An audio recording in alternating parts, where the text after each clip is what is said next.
CA chartered accountant course start ಮಾಡಲಿಕ್ಕಿರುವ right age ಯಾವುದು? ನೀವು ಈ ವಿಡಿಯೋ ನೋಡುವವರು ಕೆಲವೊಮ್ಮೆ ನಿಮ್ಮದು SSLC ಆಗಿರ್ಬೋದು ಅಥವಾ ನಿಮ್ಮದು ದ್ವಿತೀಯ PUC ನೀವು ಮಾಡ್ತಾ ಇರ್ಬೋದು, ಕಂಪ್ಲೀಟ್ ಆಗಿರ್ಬೋದು, ಡಿಗ್ರಿ ಮಾಡ್ತಾ ಇರ್ಬೋದು, ಡಿಗ್ರಿ ಕಂಪ್ಲೀಟ್ ಆಗಿರ್ಬೋದು. ಅದೇ ರೀತಿಯಲ್ಲಿ ನೀವು ಬೇರೆ ಯಾವುದಾದ್ರೂ ಡಿಗ್ರಿ ಎಲ್ಲ ಆದಮೇಲೆ ತುಂಬ ವರ್ಷ ಆಗಿ ನೀವು ಒಂದು ವಿಡಿಯೋ ನೋಡ್ತಾ ಇರ್ಬೋದು. ಫಸ್ಟ್ ಆಫ್ ಆಲ್ ನಾನು ಹೇಳ್ತೀನಿ, ಈ ಒಂದು ಕೋರ್ಸ್ ಸ್ಟಾರ್ಟ್ ಮಾಡಲಿಕ್ಕೆ ಏಜ್ ಲಿಮಿಟ್ ಇಲ್ಲ. ಓಕೆ, ಇನ್ನು ಸ್ಟಾರ್ಟ್ ಮಾಡಲಿಕ್ಕೆ ಇಟ್ ಮೀನ್ಸ್ ಎಕ್ಸಾಮಿನೇಷನ್ ಬರೀಲಿಕ್ಕೆ ಒಂದು ಏಜ್ ಲಿಮಿಟ್ ಇದೆ, ಆದರೆ ಇದರ ಜರ್ನಿ ಸ್ಟಾರ್ಟ್ ಮಾಡಲಿಕ್ಕೆ ನಿಮ್ಗೆ ಯಾವುದೇ ರೀತಿ ಲಿಮಿಟೇಷನ್ಸ್ ಇಲ್ಲ. ಈಗ ಫಾರ್ ಎಕ್ಸಾಂಪಲ್ ನಾನು ಹೇಳೋದಾದ್ರೆ, ನಿಮ್ದೀಗ SSLC ನೀವು ಮಾಡ್ತಾ ಇದ್ದೀರಾ, ಈಗ 10th ನಿಮ್ದಾಯ್ತು, ನಿಮಗೆ CA ಕೋರ್ಸಿಗೆ ನಿಮಗೆ ಜಾಯಿನ್ ಮಾಡಬೇಕು ಅಂತ ಹೇಳಿದ್ರೆ ಯಾವತ್ತು ನೆನಪಿಟ್ಕೊಳ್ಳಿ, ನೀವು ಈ ತರ ಬರೋದಾದ್ರೆ ನಿಮಗೆ 3 ಲೆವೆಲ್ ಬರುತ್ತೆ. ಒಂದು ಫೌಂಡೇಶನ್ ಲೆವೆಲ್ ಬರುತ್ತೆ, ಡೀಟೇಲ್ ಆಗಿ ನಾನು ಹೇಳ್ತಾ ಇದ್ದೀನಿ. ಫೌಂಡೇಶನ್ ಲೆವೆಲ್ ನಿಮಗೆ ಬರುತ್ತೆ, ಸೆಕೆಂಡ್ ಒನ್ ಇಂಟರ್ ಲೆವೆಲ್ ಬರುತ್ತೆ, ಥರ್ಡ್ ಒನ್ ಫೈನಲ್ ಲೆವೆಲ್ ಬರುತ್ತೆ. ಇದರದ್ದು ಯಾವುದೇ ಟ್ರೈನಿಂಗ್ ಬಗ್ಗೆ ನಾನು ಈಗ ಮಾತಾಡ್ತಾ ಇಲ್ಲ, ಜಸ್ಟ್ ನಾನು ಎಕ್ಸಾಮಿನೇಷನ್ ಬಗ್ಗೆ ಮಾತ್ರ ಮಾತಾಡ್ತಿದ್ದೀನಿ. ನೀವು SSLC ಆದಮೇಲೆ ನಿಮಗೆ ದ್ವಿತೀಯ PUC ಕಂಪ್ಲೀಟ್ ಮಾಡಲಿಕ್ಕೆ ನಿಮಗೆ 2 ವರ್ಷ ಟೈಮ್ ಹಿಡಿಯುತ್ತೆ, ಕರೆಕ್ಟ್ ಅಲ್ಲ? ಈ 2 ವರ್ಷ ನಿಮಗೆ ಯಾವುದೇ ರೀತಿಯಲ್ಲಿ ಎಕ್ಸಾಮಿನೇಷನ್ಗೆ ರಿಜಿಸ್ಟರ್ ಮಾಡಲಿಕ್ಕೆ, ಇಟ್ ಮೀನ್ಸ್ ICAI ಅಂತ ಹೇಳುವ ಒಂದು ಅಥಾರಿಟಿ ಇದೆ. ಇಟ್ ಮೀನ್ಸ್ ನಿಮಗೆ ಎಕ್ಸಾಮಿನೇಷನ್ ಎಲ್ಲ ಕಂಡಕ್ಟ್ ಮಾಡೋ ಬೋರ್ಡ್ ಇದೆಯಲ್ಲ, ಬೋರ್ಡ್, ಇದರ ಅಂಡರ್ ನಿಮಗೆ ರಿಜಿಸ್ಟ್ರೇಷನ್ ಮಾಡೋಕೆ ಆಗಲ್ಲ. ಮತ್ತೆ ನಾನು ಏನು ಮಾಡಬೇಕು ಸರ್ SLC ಆದಮೇಲೆ? ನೀವು SLC ಅಥವಾ 9th 8th ಸ್ಟ್ಯಾಂಡರ್ಡ್ ಅಲ್ಲಾದರೆ ನೀವೇನು ಮಾಡಬೇಕು ಅಂತ ಹೇಳಿದರೆ, ಇದರ ಬುಕ್ ಪರ್ಚೇಸ್ ಮಾಡಿಕೊಂಡು, ಕೆಲವೊಂದು ಸಬ್ಜೆಕ್ಟ್ನ ಬುಕ್ಸ್ ನಾವು ಆಲ್ರೆಡಿ ಪ್ರಿಪೇರ್ ಮಾಡಿದ್ದೀವಿ. ಈ ಬುಕ್ಸ್ ನೀವು ಪರ್ಚೇಸ್ ಮಾಡಿಕೊಂಡು ನೀವು ಓದಲಿಕ್ಕೆ ಅಥವಾ ನಮ್ಮ ಕ್ಲಾಸಸ್ ನೋಡಲಿಕ್ಕೆ ನಿಮಗೆ ಸ್ಟಾರ್ಟ್ ಮಾಡ್ಬೋದು. ನಾವು ಆಸ್ ಸೂನ್ ಆಸ್ ಪಾಸಿಬಲ್ ನಮ್ಮದು CA ಫೌಂಡೇಶನ್ ಕನ್ನಡದಲ್ಲಿ ನಾವು ಕ್ಲಾಸಸ್ ಲಾಂಚ್ ಮಾಡ್ತೀವಿ. ನಿಮಗೆ ಆ ಕ್ಲಾಸ್ ಬೈ ಮಾಡಿಕೊಂಡು ನಿಮಗೆ 2 ವರ್ಷ ಆ ಒಂದು ಕೋರ್ಸಸ್ಸನ್ನು ನೋಡ್ಬೋದು. ನೋಡಿ 2 ವರ್ಷ ನಿಮ್ಮದು ಕಂಪ್ಲೀಟ್ ಆಗಿದೆ. ಫಾರ್ ಎಕ್ಸಾಂಪಲ್ ಈಗ 2026 ಅಲ್ಲಿ ಇದ್ದೀರಲ್ಲ, SSLC ಆಯಿತು ಅಂತ ಅಂದ್ಕೊಳ್ಳಿ, 2026 ಅಲ್ಲಿ ಇದ್ದೀರಾ. ಈಗ ನೀವು 2026 ಇಂದ 2028ಗೆ ಬರ್ತೀರಾ. 2028ಗೆ ಬರುವಾಗ ನಿಮ್ಮದು ದ್ವಿತೀಯ PUC ಕಂಪ್ಲೀಟ್ ಆಗುತ್ತೆ, ಕರೆಕ್ಟಾ? 12th ಸ್ಟ್ಯಾಂಡರ್ಡ್ ನಿಮಗೆ ಕಂಪ್ಲೀಟ್ ಆಗುತ್ತೆ. ದ್ವಿತೀಯ PUC ಡೈರೆಕ್ಟ್ ಆಗಿ ನೀವೇನು ಮಾಡ್ಬೋದು, ಇದರದು ಫೌಂಡೇಶನ್ ಲೆವೆಲ್ ನಿಮಗೆ ಮಾಡ್ಬೋದು. ಫೌಂಡೇಶನ್ ಲೆವೆಲ್ ನಿಮಗೆ ಮಾಡ್ಬೋದು. ನೀವು SLC ಮಾಡ್ತೀರಾ, SLC ಆದಮೇಲೆ ನಿಮಗೆ ಎಕ್ಸಾಮಿನೇಷನ್ ಬರೀಲಿಕ್ಕೆ ಆಗಲ್ಲ. ನೀವು 2 ವರ್ಷ ನಿಮಗೆ ಸೆಲ್ಫ್ ಸ್ಟಡಿ ಮಾಡ್ಬೋದು. ನಮ್ಮ ಕ್ಲಾಸಸ್ ಎಲ್ಲ ಬೈ ಮಾಡ್ಕೊಂಡು ನಿಮಗೆ ನೋಡ್ಬೋದು. 2 ವರ್ಷ ನೀವು ಕಲಿತೀರಾ. ಅದರ ನಂತರ 2028ಅಲ್ಲಿ ನೀವು ಕ್ಲಾಸಸ್ಸನ್ನು ನೀವು ಎಕ್ಸಾಮಿನೇಷನ್ ಬರೀತೀರಾ. ಮತ್ತೆ ನೀವೇನು ಮಾಡ್ಬೋದು, ಮತ್ತೆ ನೀವು ಇಂಟರ್ ಫೈನಲ್ಗೆ ಹೋಗ್ತೀರಾ. ಇದು SSLC ಆದಮೇಲೆ.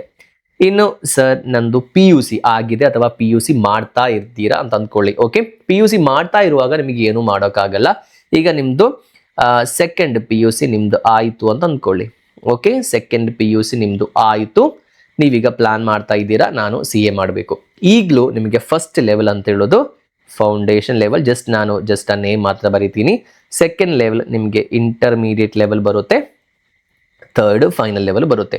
ಇದು ನೀವು ವೆಯ್ಟ್ ಮಾಡಬೇಕಂತಿಲ್ಲ. ಫಾರ್ ಎಕ್ಸಾಂಪಲ್ ನೀವು ಈಗ ರಿಜಿಸ್ಟ್ರೇಷನ್ ಮಾಡಿದರೆ ನಿಮಗೆ ಸೆಪ್ಟೆಂಬರ್ಲಿ ಬರೀಲಿಕ್ಕೆ ಆಗಲ್ಲ, ನಿಮಗೆ ಜನವರಿ 2027 ಅಲ್ಲಿ ನಿಮಗೆ ಬರೀಬೋದು. ಇಟ್ ಮೀನ್ಸ್ ಎಕ್ಸಾಮಿನೇಷನ್ ರಿಜಿಸ್ಟರ್ ಮಾಡುವ ಟೈಮ್, ಇಟ್ ಮೀನ್ಸ್ CA ಕೋರ್ಸಿಗೆ ನೀವು ಫೌಂಡೇಶನ್ಗೆ ರಿಜಿಸ್ಟರ್ ಮಾಡುವ ಟೈಮ್ ಮತ್ತು ನಿಮ್ಮ ಫಸ್ಟ್ ಎಕ್ಸಾಮಿನೇಷನ್ ಮಧ್ಯೆ 4 ತಿಂಗಳು ಗ್ಯಾಪ್ ಇರಬೇಕು. ಈಗ ನೀವು ಈಗ ರಿಜಿಸ್ಟ್ರೇಷನ್ ಮಾಡಿದರೆ ನಿಮಗೆ ಜನವರಿ 2027 ಅಲ್ಲಿ ನಿಮಗೆ ಫಸ್ಟ್ ಫೌಂಡೇಶನ್ ಎಕ್ಸಾಮಿನೇಷನ್ ಬರೀಬೋದು. ನಿಮಗೆ ಬೇಕಾದರೆ ಡಿಗ್ರಿಗೆ ಜಾಯಿನ್ ಆಗ್ಬೋದು, ಪರವಾಗಿಲ್ಲ. ಅದಾದ್ಮೇಲೆ ನೀವೇನು ಮಾಡ್ತೀರಾ, ಇಂಟರ್ ಮಾಡ್ತೀರಾ, ಅದಾದ್ಮೇಲೆ ಫೈನಲ್ ಮಾಡ್ತೀರಾ. ಇದು ಸೆಕೆಂಡ್ PUC ಆದಮೇಲೆ. ಇನ್ನು ನೆಕ್ಸ್ಟ್ ಲೆವೆಲ್ ಅಂತ ಹೇಳಿದ್ರೆ, ನಿಮಗೆ ಈಗ ನೀವು ಡಿಗ್ರಿ ಮಾಡ್ತಾ ಇದ್ದೀರಾ.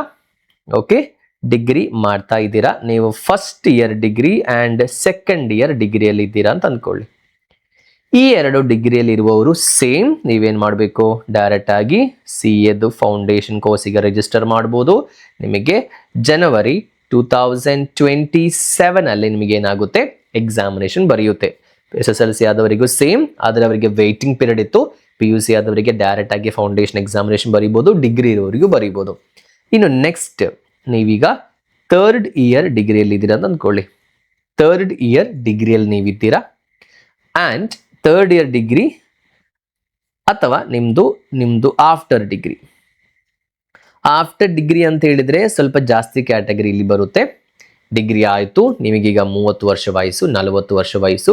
ಕೆಲವರು ನಮಗೆ ಕಾಲ್ ಮಾಡ್ತಾರೆ, 50 ವರ್ಷ ವಯಸ್ಸಿರುವವರು ನನಗೆ CA ಮಾಡ್ಬೋದಾ? ಖಂಡಿತ ನಿಮಗೆ ಮಾಡ್ಬೋದು. ಅದು ಯಾವ ಥರ ಮಾಡಬೇಕು? ನಾವು ಆಲ್ರೆಡಿ ಒಂದು ಲೇಟೆಸ್ಟ್ ನಾವು ವಿಡಿಯೋ ಮಾಡಿದ್ದೀವಿ. ಈ ಡಿಗ್ರಿ ನೀವು ಕಾಮರ್ಸ್ ಬ್ಯಾಕ್ಗ್ರೌಂಡ್ ಆದರೆ ನಿಮಗೆ 55% ಡಿಗ್ರಿಯಲ್ಲಿ ಮಾರ್ಕ್ ಬೇಕು. ಓಕೆ, ಇನ್ನು ನಾನ್ ಕಾಮರ್ಸ್ ಸೈನ್ಸ್ ಬ್ಯಾಕ್ಗ್ರೌಂಡ್ ಆದರೆ ನಿಮಗೆ 60% ಮಾರ್ಕ್ ಬೇಕು. ಇದು PG ಆದವರಿಗೂ ಮರಿಬಹುದು. ಈಗ CS ಇದ್ದು CMA ಇದೆಲ್ಲ ಎಕ್ಸಿಕ್ಯೂಟಿವ್ ಲೆವೆಲ್ ಆದವರಿಗೂ ಇದನ್ನು ಬರೀಬಹುದು. ಡೈರೆಕ್ಟ್ ಆಗಿ ನೀವು ಏನು ಮಾಡ್ಬೋದು ಅಂತ ಹೇಳಿದ್ರೆ, ಫೌಂಡೇಶನ್ ಲೆವೆಲ್ ಬೇಡ, ನೀವು ಇಂಟರ್ ಲೆವೆಲ್ಗೆ ಬರೀಬೇಕು.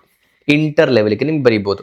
67, 87, 90% ಇವರಿಗೆಲ್ಲ ಡಿಗ್ರಿಯಲ್ಲಿ ಒಳ್ಳೆ ಮಾರ್ಕ್ ಇದ್ರೆ ಫೌಂಡೇಶನ್ ಬೇಡ, ನಿಮಗೆ ಎಕ್ಸಾಮಿಷನ್ ಸಿಗುತ್ತೆ. ಇಟ್ ಮೀನ್ಸ್ ನೀವು ಬರಿಬೇಕಂತಿಲ್ಲ, ಡೈರೆಕ್ಟ್ ಆಗಿ ಇಂಟರ್. ಆದರೆ ಯಾರಿಗೂ ಫೈನಲ್ ಲೆವೆಲ್ಗೆ ಯಾರಿಗೂ ಎಂಟ್ರಿ ಡೈರೆಕ್ಟ್ ಆಗಿ ಸಿಗಲ್ಲ.